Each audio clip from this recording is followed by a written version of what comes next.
Flashpoint. Hi, welcome to the inaugural edition of Flashpoint, our monthly forum on issues that are important to all of us. I'll be honest, when Flashpoint first started, I think I kind of had the idea that it would be like a local Crossfire, which was a program on CNN where people would get so impassioned in their arguments, you would see spittle flying across the table. That was what the program was for a little while. But I finally decided that I was interested in a program that was going to provide light instead of just heat. You really think you're being fair to the mayor, blaming him for the dropout rate in the Detroit schools when he's only had the school district for about 30 days at this point? I also wanted to have people on my program who were open thinkers. People like Debbie Dingle, people like Mario Moro, who was really my first partner really on the program here. Nolan Fenley at the Detroit News. Similarly with Stephen Henderson, a real thinker. Steve Mitchell. And then we've added a lot of people over the years that have really become really part of this Flashpoint family. And I rely on all of them. It's this piece of paper that we have, and it's not very long.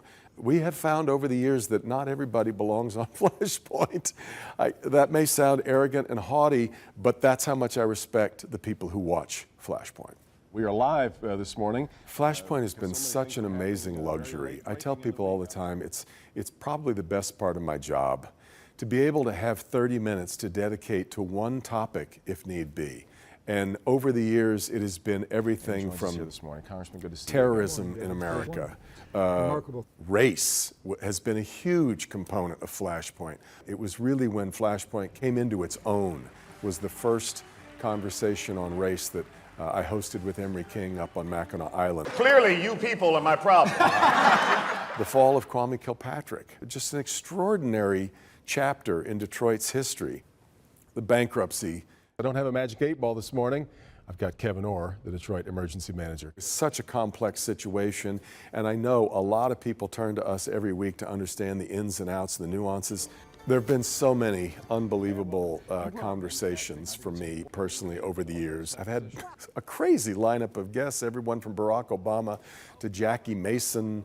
But the one interview that I come back to all the time in my head was during the pandemic. And I talked to Thomas Lynch, Michigan's undertaker slash poet.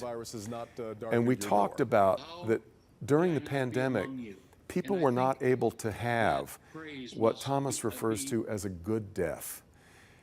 A weird phrase to many people, but the way he explained it was so lovely and made such sense. That interview just has stayed with me forever, and I think it will forever. My hate mail tends to run 50-50.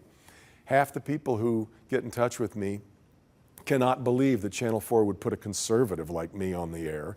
The other half just does not understand how an unabashed liberal like me is allowed to just pontificate every Sunday morning. As long as my email and letters and phone calls were running 50-50, I always felt like I was probably in a pretty good space. But I've always wanted Flashpoint to adjust the brightness on your television. I knew it was never going to be the most watched program of the week, but I wanted the right people watching the program. And I feel like that's where we arrived. Yes, I am a little embarrassed to tell you that my ringtone is indeed the Flashpoint theme song. And I don't think I'll be changing that when I leave.